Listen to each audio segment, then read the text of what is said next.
나는 8살 연하 여동생이 있는데 얘가 20살 때 속도 위반 결혼을 했다. 당시 대학생이었는데 결혼하면서 중퇴하고 집에 들어왔다. 상대도 같은 20세 대학생이라 생활이 불가능해서 부모님이 나한테 동생 부부에게 가능한 한 지원을 해달라고 부탁하길래 그렇게 했다.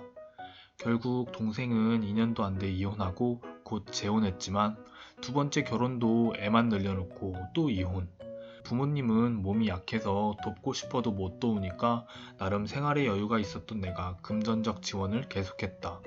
그동안 나도 결혼을 했는데 결혼 전부터 얘기를 해둬서 남편도 이해해줬고 동생에게 계속 금전적 지원을 계속했다.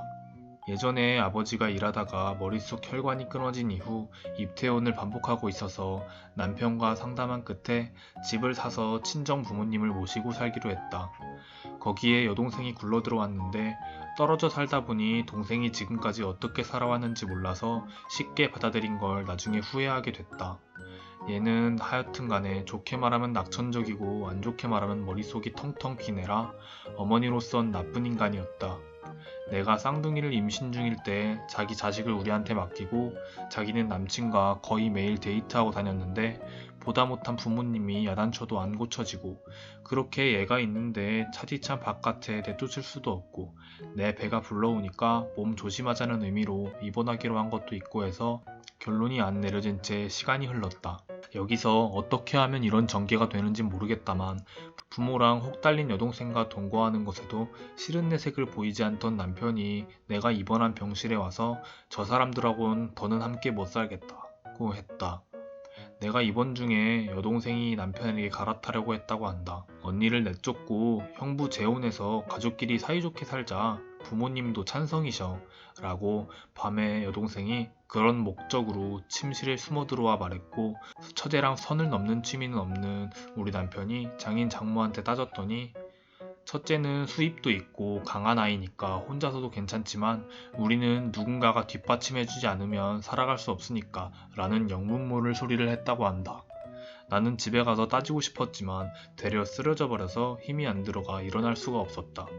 부모와 여동생이 진심 소름 끼친다면서 남편은 집에 안 돌아가고 월세방을 얻어서 살기 시작했다. 몸 상태가 좀 좋아지자 남편의 동석하에 집에 전화를 걸어 무슨 일인지 물어봤는데 남편이 말한 것과 거의 같은 취지의 말들이 들렸다.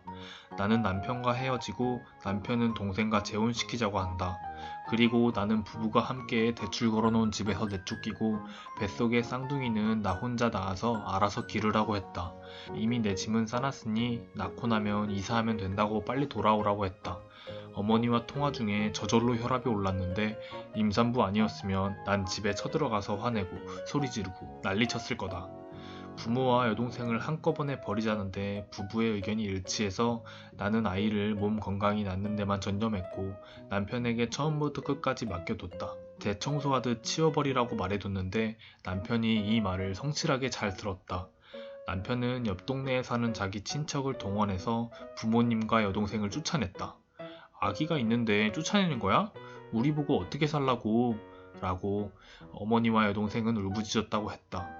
아버지는 굳이 분류하자면 무해한 사람이지만 기회주의자라서 목소리 큰 사람의 의견에 묻어가는지라 도움이 안 되니까 같이 갖다 버렸다. 어머니 친척에게 사정을 설명하고 신병을 인수해달라고 했다.